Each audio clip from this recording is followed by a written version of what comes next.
بسم اللہ الرحمن الرحیم۔ فرماتے ہیں بنی اسرائیل کا ایک قصاب اپنے پڑوسی کی لونڈی پر عاشق ہو گیا۔ اتفاق سے ایک دن لونڈی کو اس کے مالک نے دوسرے گاؤں کسی کام سے بھیجا۔ قصاب کو موقع مل گیا اور وہ بھی اس لونڈی کے پیچھے ہو لیا۔ جب لونڈی جنگل سے گزری تو اچانک قصاب نے سامنے آ کر اسے پکڑ لیا اور اسے گناہ پر آمادہ کرنے لگا۔ جب اس لونڈی نے دیکھا کہ اس قصاب کی نیت خراب ہے تو اس نے کہا، اے نوجوان، تو اس گناہ میں نہ پڑ۔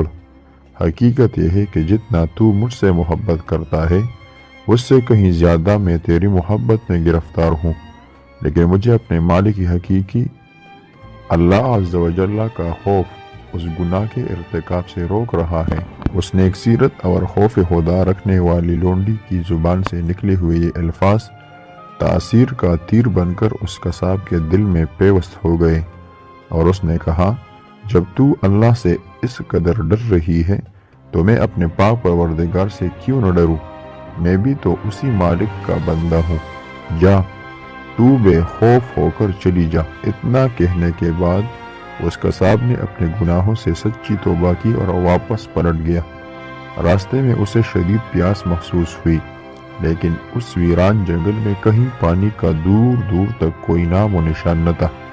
قریب تھا کہ گرمی اور پیاس کی شدت سے اس کا دم نکل جاتا۔ اتنے میں اسے اس زمانے کے نبی کا ایک قاصد ملا۔ جب اس نے قصاب کی یہ حالت دیکھی تو پوچھا، تجھے کیا پریشانی ہے؟ کہا، مجھے سخت پیاس لگی ہے۔ یہ سن کر قاصد نے کہا، آؤ ہم دونوں مل کر دعا کرتے ہیں کہ اللہ ہم پر اپنی رحمت کے بادل بھیجے اور ہمیں سیراب کرے یہاں تک کہ ہم اپنی بستی میں داخل ہو جائیں۔ قصاب نے جب یہ سنا تو کہنے لگا، میرے پاس تو کوئی ایسا نیک عمل نہیں جس کا وسیلہ دے کر دعا کروں۔ آپ نیک شخص ہیں، آپ ہی دعا فرمائیں۔ اس قاصد نے کہا، میں دعا کرتا ہوں، تو آمین کہنا۔ پھر قاصد نے دعا کرنا شروع کی اور وہ قصاب آمین کہتا رہا۔ تھوڑی ہی دیر میں بادل کے ایک ٹکڑے نے ان دونوں کو ڈھانپ لیا اور وہ بادل کا ٹکڑا ان پر سیفگن ہو کر ان کے ساتھ ساتھ چلتا رہا۔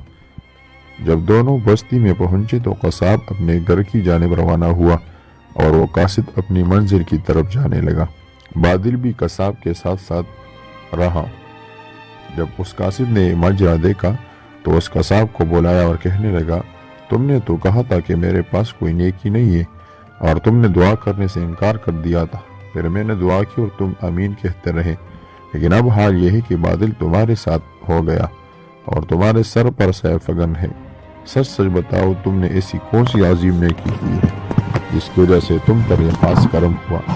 یہ سن کر قصاب اپنا سارا واقعہ سنایا۔ اس پر قاصد نے کہا، اللہ کی بارگاہ میں گناہوں سے توبہ کرنے والوں کا جو مقام و مرتبہ ہے وہ دوسرے لوگوں کا نہیں۔ اے اللہ، ہمیں بھی اپنی گناہوں سے سچی توبہ کی توفیق عطا فرما اور ہمیں اپنا خوف عطا فرما، اپنے خوف سے رونے والی آنکھیں عطا فرما، گناہوں کے مرض سے نجات عطا فرما کر بیمار مدینہ بنا دے، دنیا کے غموں سے بچا کر غم آخرت نصیب فرما۔